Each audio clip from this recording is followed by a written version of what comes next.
Hello student, मैं रोहित आपका हार्दिक स्वागत करता हूं आपके अपने स्टडी विद अभय में। और हम आज स्टार्ट करते हैं साइंस क्लास 6 का चैप्टर फर्स्ट। ठीक है, तो जैसा कि हमने पिछले कक्षा इन द सेंस की क्लास 5 में जो चीज़ें हमने पढ़ा उसको मैप द्वारा सारी चीज़ों को देखा, भोजन के प्रकार को समझा। ठीक है, क्या हो सकता है, किसके साथ क्या क्या चीज़ें हो सकती है। जैसे एग्जाम्पल के लिए देखेंगे तो ये हमने एक थाली ली, देखो ये थाली है, तो इसमें क्या क्या हो सकता है। ठीक है, क्या क्या इन द सेंस की थाली का जो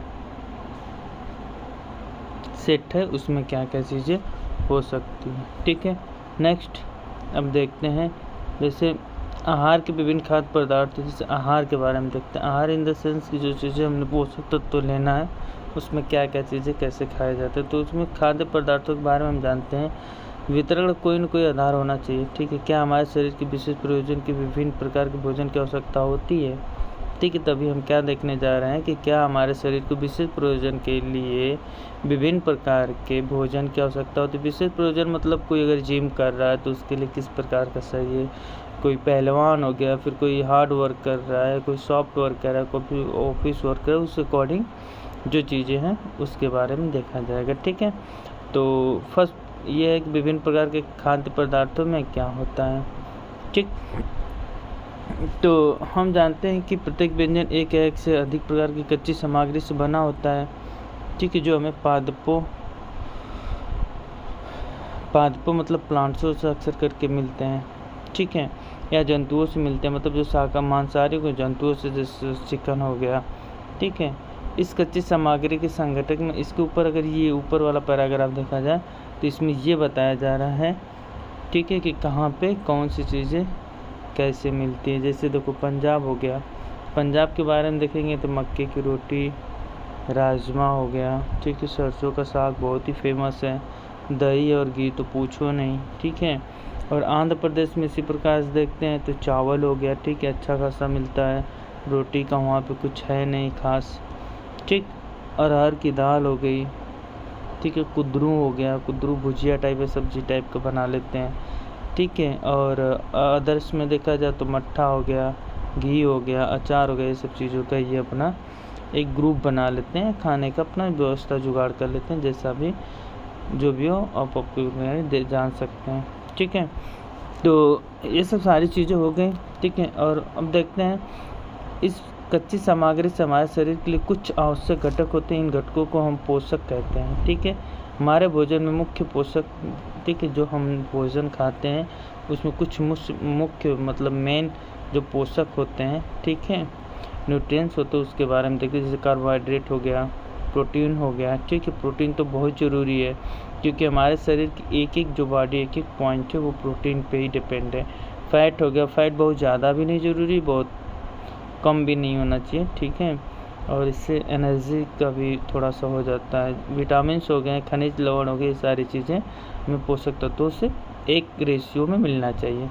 इसके अतिरिक्त हमारे भोजन के रुद्राक्ष तथा जल की भी शामिल होना चाहिए। ठीक है, जल तो बहुत ही ज़रूरी है। ठीक है, जिनकी हमारे शरीर को आवश्यकता है। क्या सभी खाद्य पदार्थों में से सभी पोषक उपलब्ध होते हैं।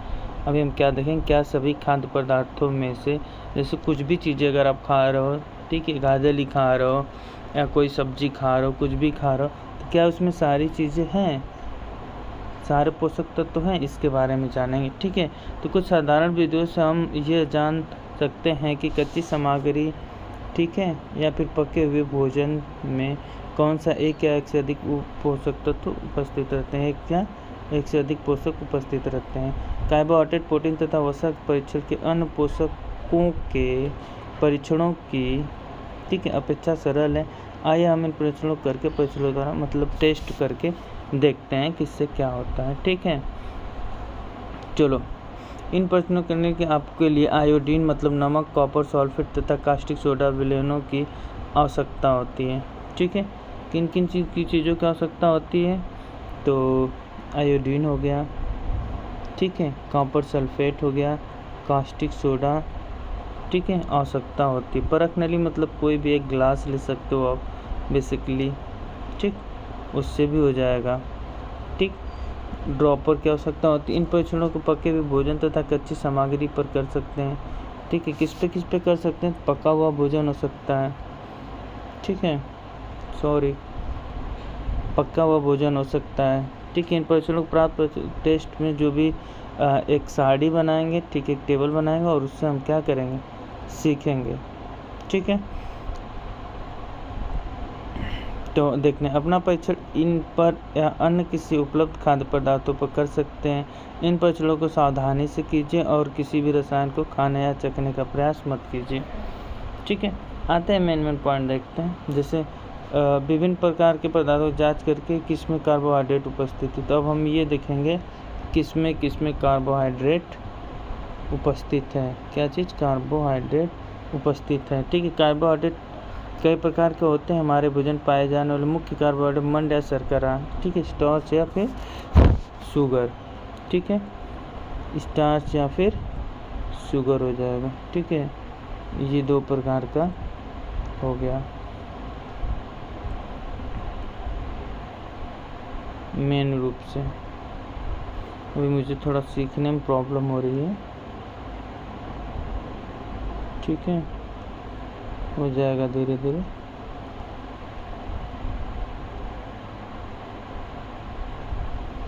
सॉरी। ठीक है, देखते हैं।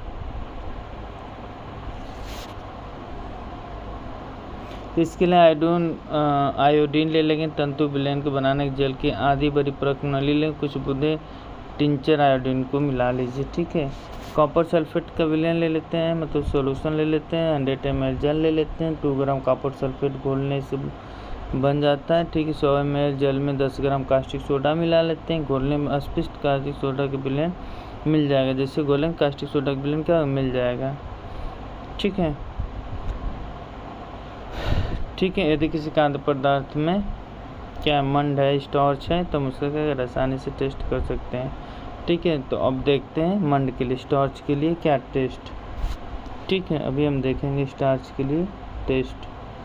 ठीक है, परीक्षण के लिए खाद्य पदार्थ कच्ची सामग्री की अल्प मात्रा लीजिए। इसमें तंतु आयोडीन विलयन की 2 या 3 बूंदे डाल लीजिए। खाद्य पदार्थ के रंग कौन से विलयन जो हमने ऊपर अभी बनाने के लिए बताया था, जो चीज़ें चाहिए। ठीक है, परिवर्तन देखिए, क्या यह नीला या काला हो गया? यह नीला या काला मंड की उपस्थिति दर्शाता है। ठीक है, तो जैसे ही हम क्या करेंगे, खाद्य सामग्री लेंगे। ठीक है, खाद्य सामग्री लेंगे और लेने के बाद देखेंगे कि क्या ये नीला या काला हो गया। जैसे अगर नीला काला हो जाएगा तो ये क्या करेगा, ये मंड की मतलब स्टार्च होने का संकेत रहेगा। किसमें? कच्ची सामग्री में। ठीक है, नेक्स्ट देखते हैं प्रोटीन के लिए परीक्षण। देखते हैं किसके लिए? प्रोटीन के लिए। प्रोटीन के लिए टेस्ट में प्रोटीन के परीक्षण के लिए किसी खाद्य पदार्थ की थोड़ी मात्रा लीजिए। ठीक है, जिस खाद्य पदार्थ का परीक्षण करना है, जिसका मतलब टेस्ट करना है कि उसमें प्रोटीन है या नहीं है, तो यदि वो ठोस है तो उसका पेस्ट अथवा चूर्ण बना लेने की आवश्यकता है। ठीक है, अगर ठोस है, सॉलिड है, तो उसको हम पेस्ट या फिर चूर्ण के रूप में चेंज कर लेंगे। ठीक है, खाद्य पदार्थ की थोड़ी मात्रा को पीसकर या मसल कर उसके चूर्ण को एक साफ प्रणाली में डाल लेते हैं और 10 बूंदे जल डालकर उसे अच्छी तरह मिलाएंगे। ठीक है, जैसे किसी ग्लास या ट्यूब में ले लेंगे, उसमें उसका पेस्ट या फिर चूर्ण जो भी है उसको ले करके 10 बूंद जल डालेंगे और जल डाल करके उसको अच्छे से मिलाकर मतलब हिलाएंगे। अब ड्रॉपर की सहायता से परखने के लिए 2 बूंद कॉपर सल्फेट डालेंगे। क्या डालेंगे? इसके बाद 2 बूंद कॉपर सल्फेट डाल लेंगे। ठीक है, तथा 10 बूंद कास्टिक सोडा का विलयन डाल लेंगे। अच्छी तरह हिलाकर कुछ मिनट के बाद परखनली को रख दीजिए। आपने क्या देखा? ठीक है, तो परखनली क्या बैंगनी रंग का हो गया, तो बैंगनी रंग खाद्य पदार्थ प्रोटीन की उपस्थिति को दर्शाता है। तो जैसे अगर वो क्या हो जाएगा, बैंगनी कलर हो जाएगा, it means it means break हो जा रहा है। जैसे ही बैंगनी कलर दिखाएगा वैसे हम क्या आ जाएगा, प्रोटीन इसमें है। ठीक है, क्या परीक्षण को एक दूसरे खाद्य पदार्थ को दोहरा सकते हैं? यस, बिल्कुल। अगर आप करना चाहो तो कर सकते हैं। ठीक है, अब हम देखेंगे फैट यानी वसा के लिए टेस्ट। ठीक है, अगर कोई भी खाद्य सामग्री में खाते उसमें फैट है कि नहीं उसके लिए देखेंगे। तो खाद्य पदार्थ की अल्प मात्रा में थोड़ी सी मात्रा ले करके एक कागज़ के टुकड़े पर लपेट कर कूटिए, मतलब किसी चीज़ से उसको क्रश कीजिए। ठीक है, तब देखो कागज़ ऐसा तक कूटना है तब तक क्या हो, कागज़ फट ना जाए। अब कागज़ को सीधा कीजिए और ध्यानपूर्वक देखिए क्या इस पर तेल के धब्बे हैं। कागज़ को किसी प्रकाश के सामने लाएं, क्या आपको इस धब्बे से होकर आने वाला धुंधला प्रकाश दिखाई देता है। ठीक है, और कागज़ धब्बे वसा की उपस्थिति दर्शाता है। ठीक है, और जैसे ही कागज़ पे क्या होगा, तेल का धब्बा बना, इट मीन्स क्या है, वसा है। ठीक है, ये प्रॉपर आया है, मैंने सीख लिया। ठीक, तो हमने क्या देखा, प्रोटीन देख लिया, फैट देख लिया। ठीक है, और क्या देखा, कार्बोहाइड्रेट देख लिया। ठीक है, इन 3 चीज़ों का टेस्ट हमने कर रखा है। ठीक है, अब ऊपर लिस्ट देख लेते हैं थोड़ा सा। जैसे देखो आप, ये लिस्ट है। खाद्य पदार्थ से कच्चा आलू में मंड है, मंड में स्टार्च है, हाँ, लेकिन न प्रोटीन है न फैट है। ठीक है, दूध में क्या है, तो स्टार्च नहीं है बट क्या है, स्टार्च नहीं है बट क्या है, प्रोटीन है। ठीक है, मूंगफली में क्या है, न स्टार्च है न प्रोटीन है, न मंड है न प्रोटीन है, लेकिन फैट है। क्या है, फैट है। ठीक है, तो इसी तरीके हमने टेस्ट करके सारी चीज़ों को पता कर सकते हैं। ठीक, अब आगे देखते हैं। कागज़ पर तेल का धब्बा, ये तो हो ही चुका था कि नहीं। जैसे तेल का अगर धब्बा निकल गया तो उसमें क्या है, फैट है। ठीक, ये परीक्षण क्या दर्शाते हैं। ठीक है, तो क्या वसा, प्रोटीन, मंड तथा मंड उन सभी खाद्य पदार्थों में उपस्थित हैं जिनका आपने परीक्षण किया। क्या एक खाद्य पदार्थ में एक से अधिक पोषक तत्व उपस्थित है। मतलब ये है कि जो जो हमने टेस्ट किया क्या उसमें वो चीज़ें हैं। क्या ऐसा भी है कि उसी एक ही खाद्य पदार्थ में 2 या 2 से ज़्यादा प्रोटीन या फिर वसा है। ठीक है, या फिर कार्बोहाइड्रेट है। ठीक है, इस चीज़ों को मतलब पोषक तत्व 2 या 2 से अधिक हैं। इन सब चीज़ों को हमने देखा। ठीक है, तो हमने 3 पोषक कार्बोहाइड्रेट, प्रोटीन तथा वसा के लिए खाद्य सामग्री का परीक्षण किया।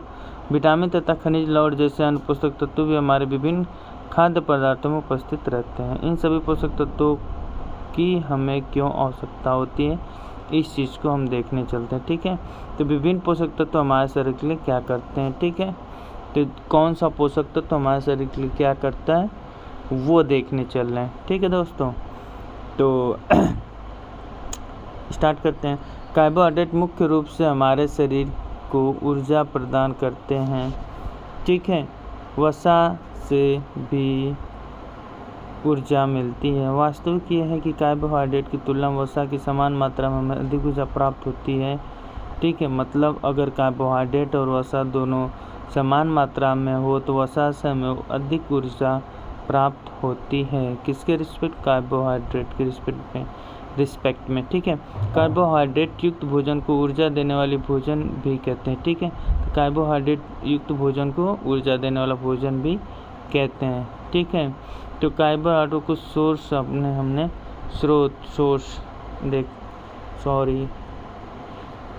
सोर्स यहाँ पे दे रखा है। जैसे शकरकंद हो गया, ठीक है, आलू हो गया, गन्ना हो गया, पपीता हो गया, तरबूज हो गया, आम हो गया, मक्का हो गया, बाजरा हो गया, चावल हो गया, गेहूँ होगा। ये सब चीज़ों में क्या है, कार्बोहाइड्रेट पाया जाता है, जो हमें क्या करता है, अच्छा खासा बॉडी में एनर्जी, ऊर्जा देने का काम करता है। ठीक है, इसी तरीके लिस्ट फर्स्ट में देखें। ठीक है, तो इसमें वसा फैट के अकॉर्डिंग देखा जाएगा। तो ये प्लांट से, किससे, प्लांट से। ये सारे जो पॉइंट है ये प्लांट से पाए जाते हैं। जैसे सूरजमुखी का तेल हो गया, सरसों का तेल हो गया, नारियल का तेल हो गया, सोयाबीन हो गया, गिरी हो गई, तिल हो गई, मूंगफली, इन सब चीज़ों में क्या वसा फैट पाया जाता है। किस वे में, ये है मतलब प्लांट के थ्रू। ठीक है, अब सेकेंड आता है बी। बी क्या हो जाएगा, तो बी आ जाएगा आपका जंतु मतलब एनिमल्स के थ्रू। ठीक है। तो कौन कौन से एनिमल्स के थ्रू आ जाएंगे, तो आ जाएंगे जैसे मांस हो गया, मछली हो गया, ठीक है, घी, दूध, क्रीम, मक्खन, अंडे, ये सारी चीज़ के जंतु के थ्रू मिल जाएगा। क्या मिलेगा, फैट मतलब वसा, ठीक है।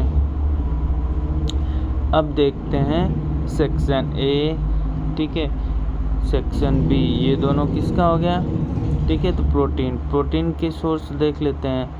प्रोटीन कहाँ गया, एक मिनट, देखो ये हमने देखा प्लांट में कौन कौन से, चना में प्रोटीन पाया जाता है, मूंग में प्रोटीन पाया जाता है, तूर दाल एक प्रकार की दाल होती है, ठीक है, राजमा में प्रोटीन पाया जाता है, सोयाबीन में प्रोटीन पाई जाती है, मटर में प्रोटीन पाई जाती है। तो ये सब प्लांट से रिलेटेड चीज़ें हैं जिसमें हमें क्या प्रोटीन के सोर्स हैं, ठीक है।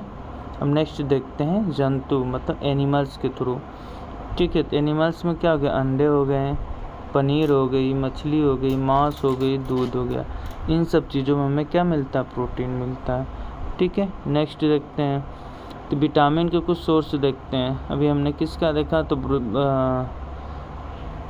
प्रोटीन का। अब देखते हैं विटामिन जैसे पपीता में विटामिन पाई जाती है, गाजर में विटामिन पाई जाती है, आम में विटामिन पाया जाता है, ठीक है, दूध में भी विटामिन पाया जाता है, मछली में भी विटामिन पाई जाती है, ठीक है। और ये सारे सोर्स प्लांट्स और एनिमल्स मिक्स हो सकते हैं, ठीक है। यकृत, लीवर, ठीक है, गेहूँ और चावल में भी सब कुछ विटामिन के सोर्स पाए जाते हैं, ठीक है। और ये तो फ्रूट्स वगैरह में देख लिया जाए तो संतरा हो गया, ठीक है, टमाटर हो गया, टमाटर इज फ्रूट्स में भी अमरूद हो गया, मिर्च हो गया और नींबू हो गया, आंवला हो गया, इन चीज़ों में भी क्या पाया जाता है, विटामिन पाई जाती हैं, ठीक है। मतलब विटामिन के अच्छे खासे सोर्स हैं, ठीक है। विटामिन डी के कुछ सोर्स देखते हैं, ये विटामिन बी के सारे सोर्स थे, ये विटामिन सी के थे, ठीक है। और अब आते हैं विटामिन डी, ठीक है। विटामिन डी का सबसे अच्छा सोर्स होता है सूर्य, जो सुबह सुबह सूर्य की लालिमा होती है वो अच्छा खासा सोर्स होता है विटामिन सी के लिए, ठीक है। और देखो दूध विटामिन सी, ठीक है, लीवर में तो जाहिर सी बात है, मक्खन हो गया, मछली और अंडे, ये सब विटामिन डी के सोर्स हैं और इसी सोर्स में ट्रेन भी जा रही है, ठीक है। तो थोड़ा सा पढ़ लेते हैं, ठीक। तो विटामिन कई प्रकार के होते हैं जिन्हें अलग अलग नामों से जाना जाता है। इनमें कुछ vitamin A, B, C, D, vitamin E तथा विटामिन के नाम से जाना जाता है, ठीक है। विटामिन के एक समूह को विटामिन बी कॉम्प्लेक्स कहते हैं। हमारे शरीर के सभी प्रकार के विटामिनों की अल्प मात्रा में आवश्यकता होती है। विटामिन ए हमारी त्वचा तथा आंखों को स्वस्थ रखता है। विटामिन सी बहुत से रोगों से लड़ने की हमारी मदद करता है। विटामिन डी हमारे स्थितियों, दांतों मतलब बोन्स वगैरह में, ठीक है, कैल्शियम को उपयोग करने हमारे शरीर की सहायता करता है। विटामिन से भरपूर भोजन, ठीक है, हमने ऊपर अभी जस्ट देखा, अब आगे देखते हैं, ठीक है। अगर आयोडीन के कुछ सोर्स देखा जाए तो पालक हो गया, अदरक हो गया, फिश वगैरह भी इसमें क्या है, आयोडीन के कुछ सोर्स हैं, ठीक है। जैसा हमने अभी बताया,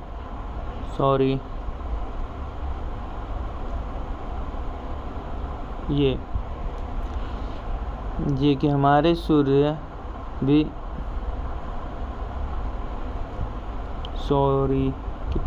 बोलूँ मैं, ये हमारे शरीर में भी सूर्य के प्रकाश की उपस्थिति से विटामिन सी बनता है। इन दोनों कोई भी सूर्य के प्रकाश से नहीं रह पाता, जिससे लोग में इसकी कमी होती है। कोई भी सूर्य का प्रकाश नहीं, बात यहाँ पे सुबह जो मॉर्निंग में थोड़ी सी लाल मतलब स्टार्टिंग के आधे घंटे की जो प्रकाश होता है, किरणें आती हैं, उसमें से विटामिन सी पाई जाती है, ठीक है। इसलिए मॉर्निंग में धूप में वॉकिंग करना चाहिए, ठीक है, चलना चाहिए, घूमना फिरना चाहिए, बैठना चाहिए, ठीक है। फास्फोरस कुछ सोर्स में देखा जाए तो बनाना हो गया, दूध वगैरह हो गया, राइस में चावल हो गया, गेहूँ हो गया, ठीक है।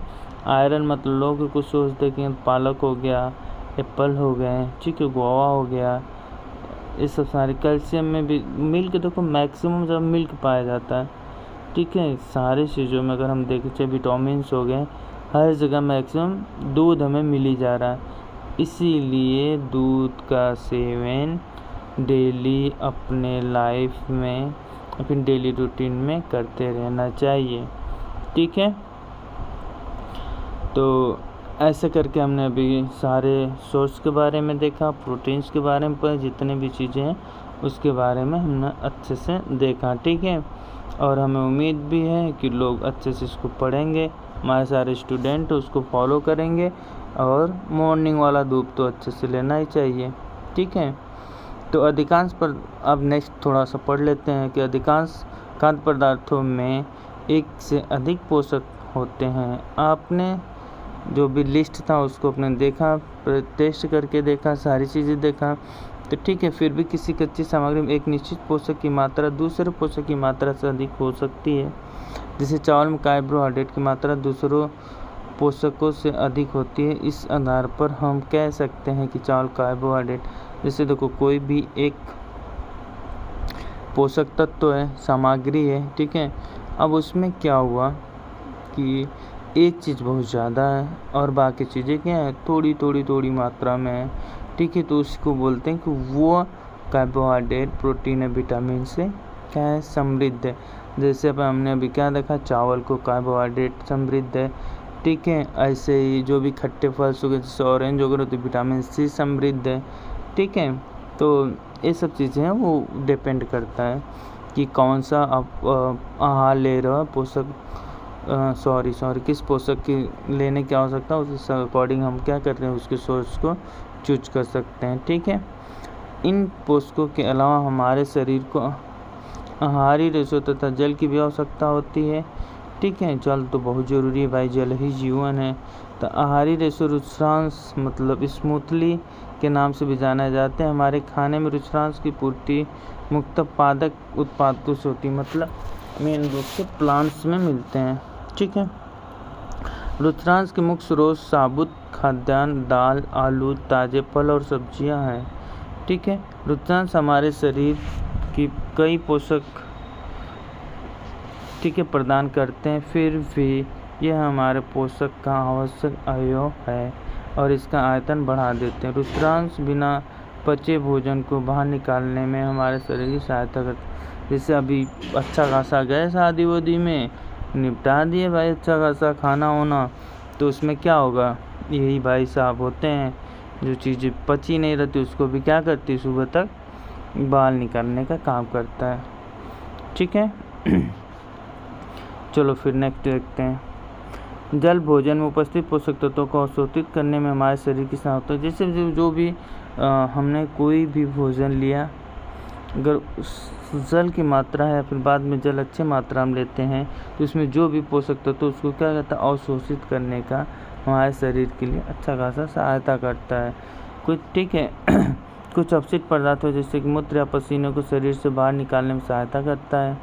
सामान्यतः हमारे शरीर को जितने जल की आवश्यकता होती है वह हमें उन वस्तुओं से प्राप्त होता है जिन्हें हम द्रव रूप से लेते हैं, जैसे कि जल, दूध, चाय आदि। अतिरिक्त हम जो भी भोजन पकाते हैं उसमें भी पानी का प्रयोग किया जाता है। आइए देखें कि क्या कोई अन्य सोर्स हमारे शरीर में जल प्रदान करता है।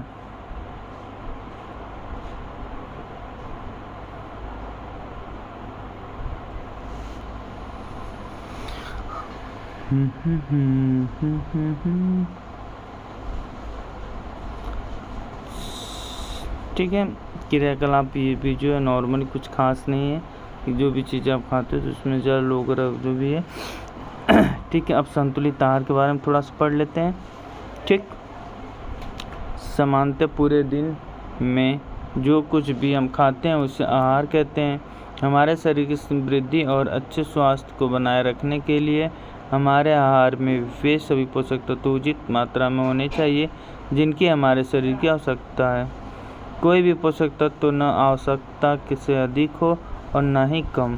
ठीक है, जैसे कोई पोषक तत्व बहुत ज़्यादा अगर ले लेंगे तभी नुकसान करेगा, कम होगा तो डिजीज वगैरह होने लगती तो भी नुकसान करेगी। ठीक है, तो एक ओवरऑल एवरेज में होना चाहिए। ठीक है, न बहुत ज़्यादा न बहुत कम।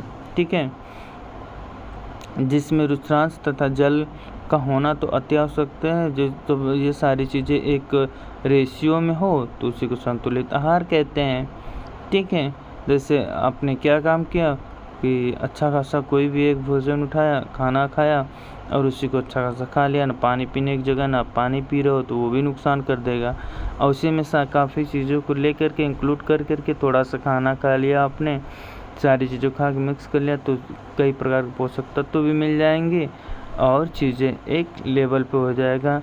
ठीक है, बॉडी को अच्छा खासा जल होने की वजह से अवशोषण भी हो जाएगा, जिससे जो भी विटामिन कार्बोहाइड्रेट है तो अच्छा खासा अवशोषित कर लेगा, डाइजेशन हो जाएगा। और जो चीज़ डाइजेस्ट नहीं होगी, जिसका पाचन नहीं होगा तो आराम से वो फोर्सफुली बाहर भी निकाल देगा।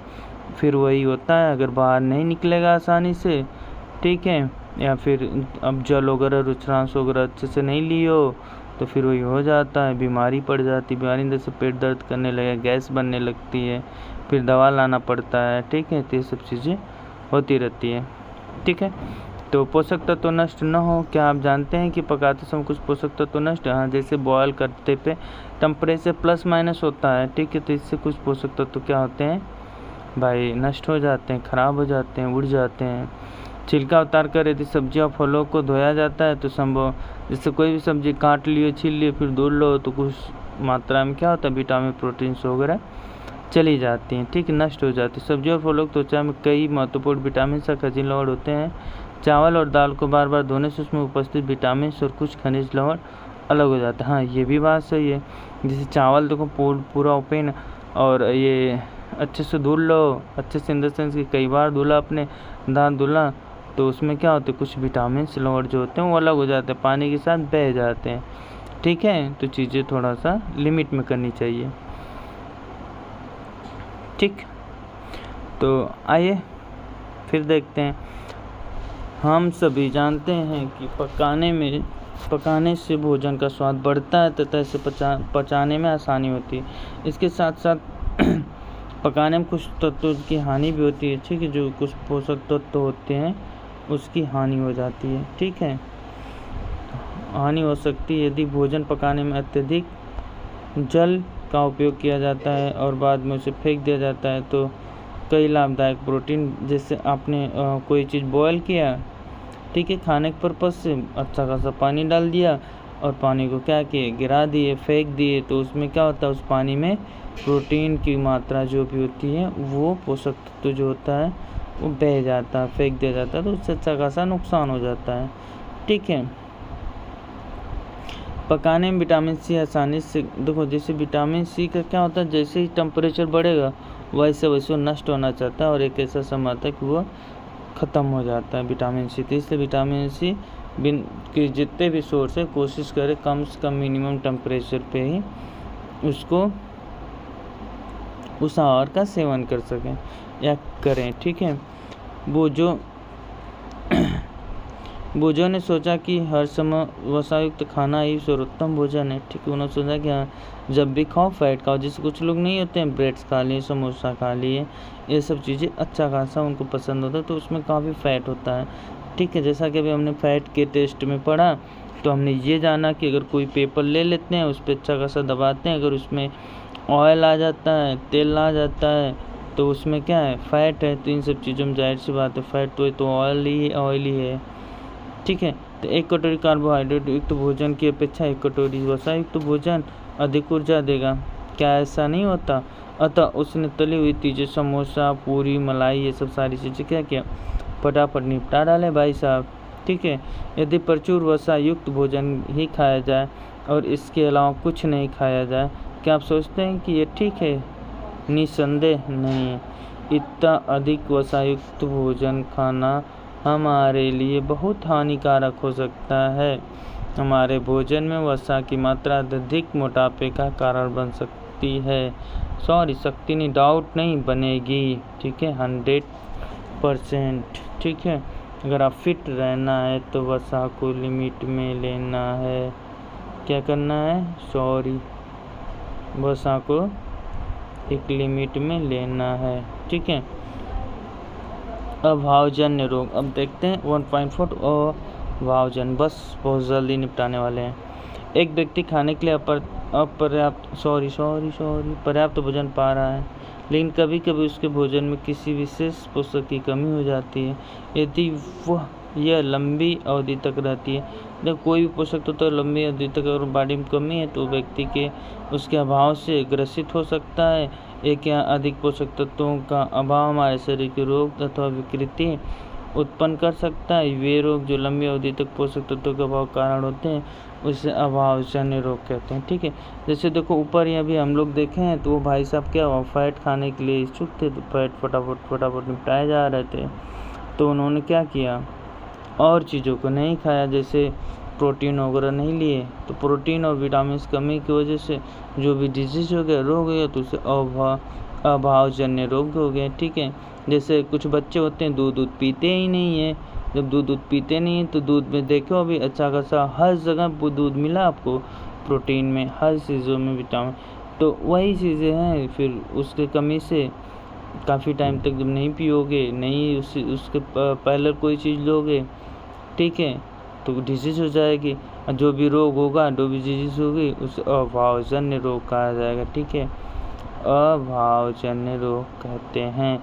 ठीक है, तो अभावजन्य रोग समझ में आ गया, जब किसी भी पोषक तत्वों के लंबे समय तक कमी से होने वाले रोग को अभावजन्य रोग कहते हैं।